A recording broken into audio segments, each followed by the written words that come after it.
Grisel, oh. Parang may clip na pink eh. Oh.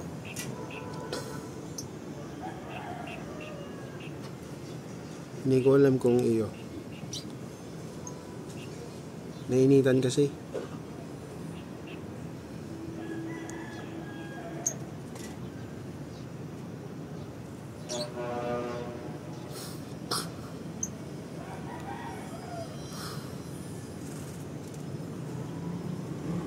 Hindi sanay.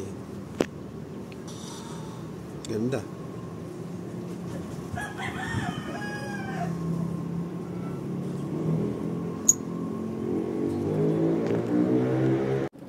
Hi guys. So, good morning.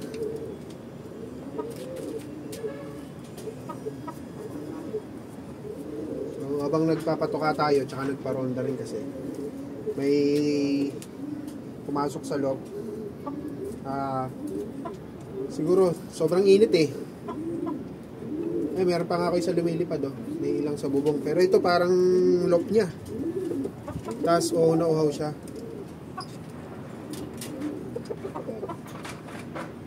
So grisel, kak. Tingin ko kak eh. Ayan. So pag check ko ng ring, kala ko nga kay Boss Jerry kasi mga grisel niya. Pero hindi naman pupunta dito yun. Ayan, may clip na pink 54. Ayan, kung kita nyo. Tapos ito yung sing-sing nya. Pagtingin ko, BFRC 2025 South 0514-923. So tingin ko galing to ng training. Baka napadpad dito. Ayan. Tapos naamoy ko may malatayon. May malatayon siya. Bagsak ng pansampo. Gandang kulay oh. Itim pakpak. Ayan. So papakawalan natin to syempre dahil hindi naman sa atin. So binigyan ko siya ng tubig. Ayan, makita nyo medyo na. Tubig lang naman dahil hindi ko na pinakain. Pakawalan ko na rin. Yung paisa ko. May ilang nasa bubong. So pakawalan na natin. Baka lumipad ulit yung isa. Ito guys, pakawalan na natin. So ayun yung isa oh. Diba? So ito yung pumasok sa loob natin. Ayan. Pearl Eye. Ayan, BFRC ring. Ay! Uy! Ayan guys, diba? Oh. Parang nga eh. Tapos parang sanay siya sa trapdoor eh. Wow. Eh isa ko, lumilipad tuloy. Pag pumasok ulit siya dyan, try ko patukain. Ayun o, yan yun. Diba? Dagit na parang bahay niya na. Ganda ng kulay. Parang good grease. Ganda. Kaso syempre, hindi naman sa atin to. So, wala eh. Ano yung ulit yan? Papakawalan ulit natin yan. Pag pumasok. Ayan. Pero mukhang papasok oh. Buti pa yan. Yung isa kong ibon eh, no? Lipad na lipad, natatakot. Hindi ko alam ba't naiilang eh. Mga ibon natin. Wala kasi tayong grisel. Yan oh. Wala tayong grisel ah. So pag papakawalan natin. Para hinihintay ito na mayari. Ano lang to, mainit kasi kaya guys, tignan yung dagit, ang kulit. Feeling niya bahay niya to eh. Ayan oh. Tapos namamarako pa. Loko-loko to. Mamayang hapon, mga bago tayo magpataka, ipapawalan ko ulit to. Okay, sabay natin pag nagparonda ako mamaya. So, time check. Good morning guys, 7:17 ng umaga. Ayan. So, magtotos tayo ngayon sa Antipolo. So, pangalawang salin ko sa kanila sa training box. Yung una dito lang sa amin sa dulo ng C5. So, malapit lang yun. Siguro 3 kilometers, ganun.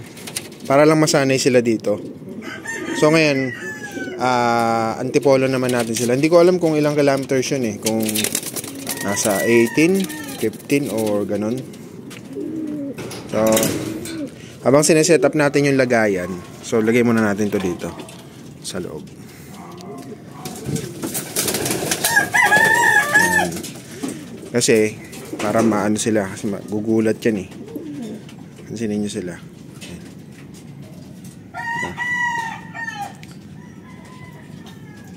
So yung pumasok sa loop natin na gristle, pinakawalan ko hapon. Nung kumain, okay na, lumakas na siya. So sana makabalik sa may-ari.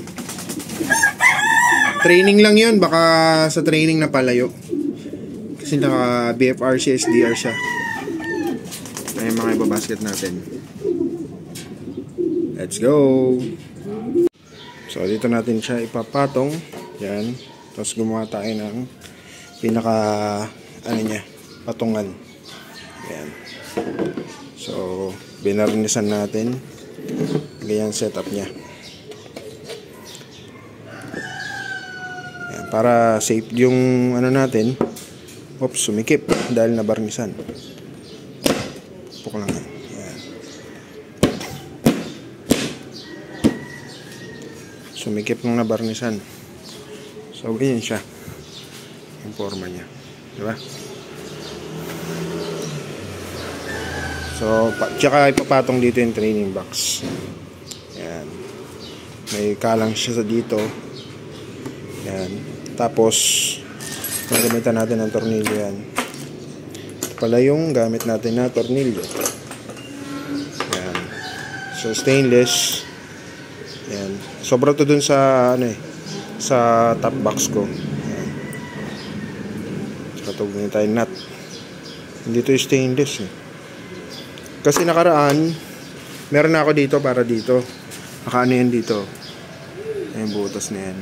Nalaglag yung nut. Nalaglag yung ganito.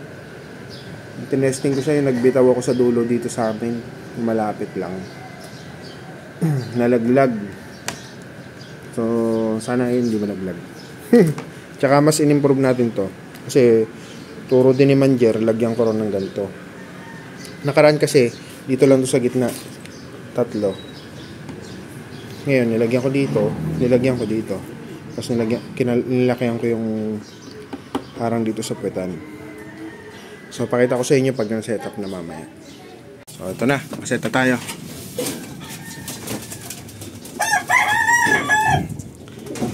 Yan, yung mga dumi nila guys. Ganda oh. Dumi. So pasintabi sa mga kumakain. Pero bilang nag-iibon ka, normal na sa yan. Kahit nga kumain ako dito, ayos lang eh. Tsaka wala naman na amoy. So, basta healthy yung ibon, walang amoy yung poops nila. Dry. Yung flooring ko, nilagyan ko ng, kaya namumuti yan, nagpupulbos. Nilagyan ko ng apog.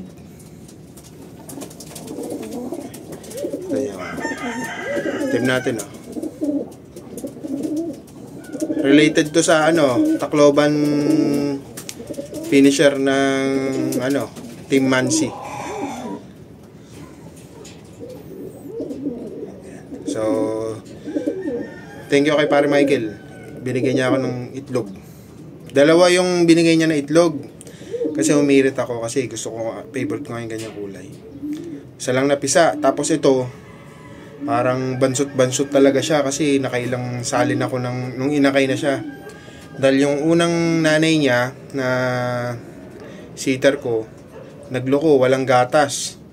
Sinusubo sa kanya tubig. Dinilipat ko dun sa Tacloban. So ito yung bumuhay dyan, yung Tacloban ko. Nasaan yan? Ito pala. Sakto, magkakulay sila. Yan yung bumuhay dyan. Yan, kakulay sila. Pipiling niya tuloy, anak niya. Ang ganda. Future breeder natin. Yan. Gusto ko ganyan kulay eh.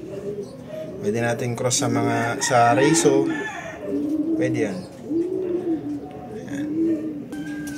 More on ako dito ngayon, more on Inday ang kasi nga bumawi ako nakaraan, di ako nakapaglipad ng anak. More on Inday dito. Halos magkakapatid, pinsan, ganyan. So, pahaba kwento. Let's go! So, time check, 7:49. So, papatong ko na lang ito dito. Tapos, tali. Larga na. So, ganito yung setup niya, guys. Oops, wait lang. Mabit.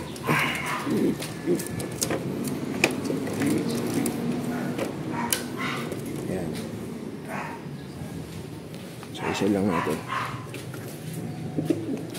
Ayan. Ganyan ang pagkakagawa ko sa kanya. Pantay. Ayan. Diba? So, maayos tignan. Ayan. Tapos dito natin ipapaano yung tali. Para hindi siya lumilipat-lipat. So, gora na ako, guys. Time check, guys. 8:46. So, kakarating lang natin. So, dito lang tayo sa medyo bukana lang, Antipolo lang. Pa dun sa May City Hall, dito lang. Pero market na tayo, yan, market na to. Market na, ribbon. So ito, ayan o, mataas siya, ayan mga building. Hindi ko alam kung saan kaya circle dito.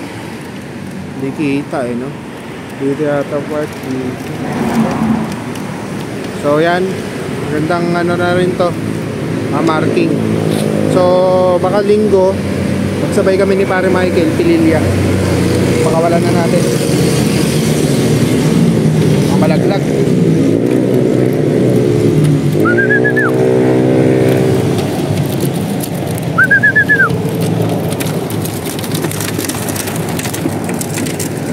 Ayan.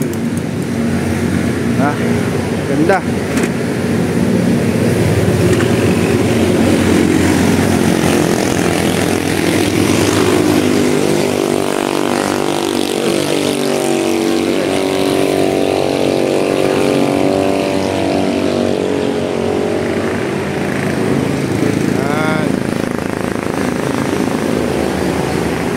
So, 14 yan.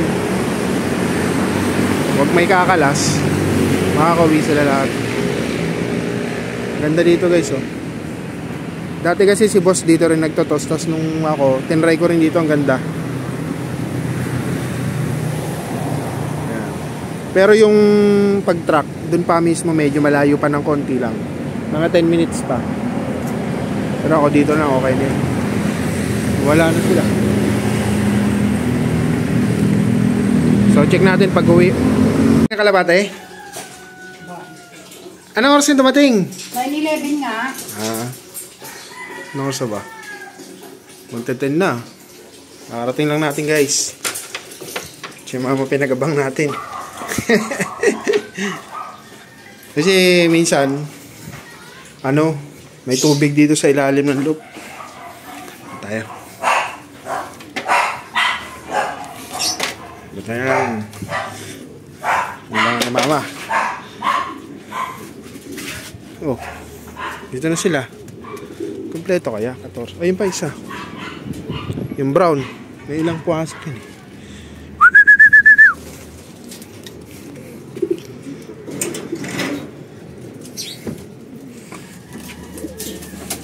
Oh, kompleto naman sila. Mga ngal-ngal.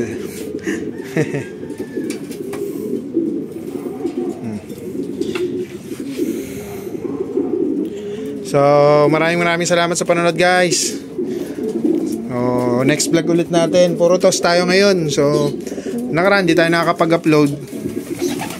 Dahil nga gawa ng di tayo naglaro ng North. So, South lang tayo. Ayan, to. Abangan sa mga susunod na vlog yung mga pagtutos natin. Siyempre, yun yung pinaka masaya rin. Toast gas.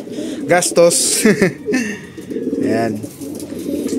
Pero kasi malapit pa lang, tapos kaya namang motorin, tsaka advantage din dahil nasasarili natin sila ng nagkakaroon sila ng sariling way. Minsan kasi kapag sa truck talagang sabay-sabay. Ito, at least medyo masasala sila. Ayan, kung di pa sila papala rin makauwi, ganun na lang talaga. Kasi nga, para at least na sasala. Una pa lang.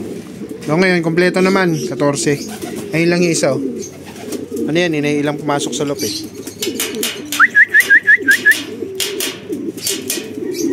Okay lang. Maraming salamat, guys. God bless.